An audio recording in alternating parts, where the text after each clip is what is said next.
Excel के इस video में हम सम इफ फंक्शन का यूज सीखेंगे। सम इफ फंक्शन का यूज होता है बेसिकली कि हम अगर किसी पर्टिकुलर सिटी के हिसाब से सेल्स अमाउंट निकालना चाहते हैं। जैसे हमारे पास इतना सारा यहाँ पर सेल्स अमाउंट है, ये जो हमारे पास यहाँ पर इतना सारा सेल्स अमाउंट है, अगर हम इस सेल अमाउंट को पर्टिकुलर सिटी के अकॉर्डिंग निकालना चाहते हैं तो वो किस तरीके से निकालेंगे। इसके में डेटा वैलिडेशन का यूज होगा। तो डेटा वैलिडेशन के लिए सबसे पहले यहाँ पर डेटा वैलिडेशन लगाएंगे सिटी पर।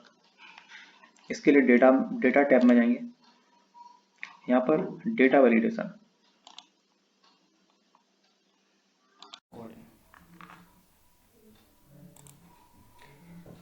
ओके। तो अब डेटा वैलिडेशन अप्लाई करने के लिए सबसे पहले यहाँ पर अपने पास सिटीज़ हैं, तो सिटीज़ पर डेटा वैलिडेशन लगाना है। अब यहाँ पर मेरे केस में क्या है कि यहाँ पर सिटीज़ ना रिपीटेड हैं कई बार। जैसे मैं सारी सिटीज़ को ले लेता हूँ, यहाँ पर एग्जाम्पल के लिए सारी सिटीज़ को मैंने किया select.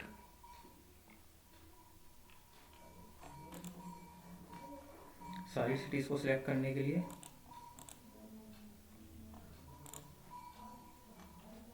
Control shift down, copy, then इसको पेस्ट कर लेते हैं अपन यहाँ पर।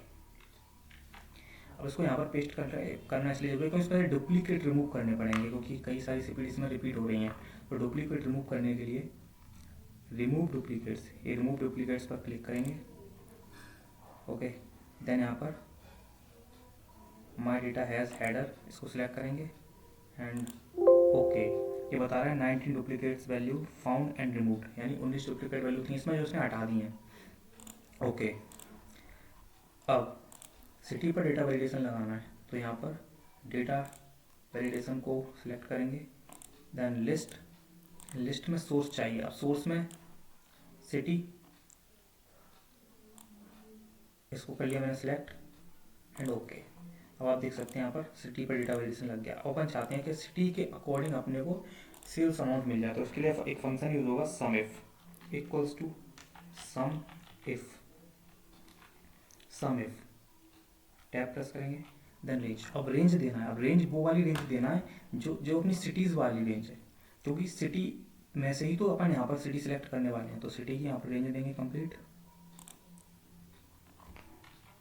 Then comma criteria. क्राइटेरिया में क्या, अपन इस सिटी के अकॉर्डिंग अपना डेटा निकालने वाले हैं, तो सिटी को सिलेक्ट करेंगे, then comma, then some range. अब सम रेंज में क्या है, अपना जो सेल्स जो अमाउंट है इसको सिलेक्ट करने वाले हैं, तो उसको सिलेक्ट कर लेंगे, देन ब्रैकेट क्लोज। अब यहाँ पर सिटी पर डेटा वैलिडेशन लग चुका है। अब जिस भी सिटी को सिलेक्ट करेंगे उस सिटी के अकॉर्डिंग सेल्स अमाउंट मिल जाएगा। जैसे इंदौर को सिलेक्ट किया तो इंदौर का टोटल सेल्स हुआ है 870। भोपाल को सिलेक्ट करेंगे, भोपाल का टोटल सेल्स हुआ है 430।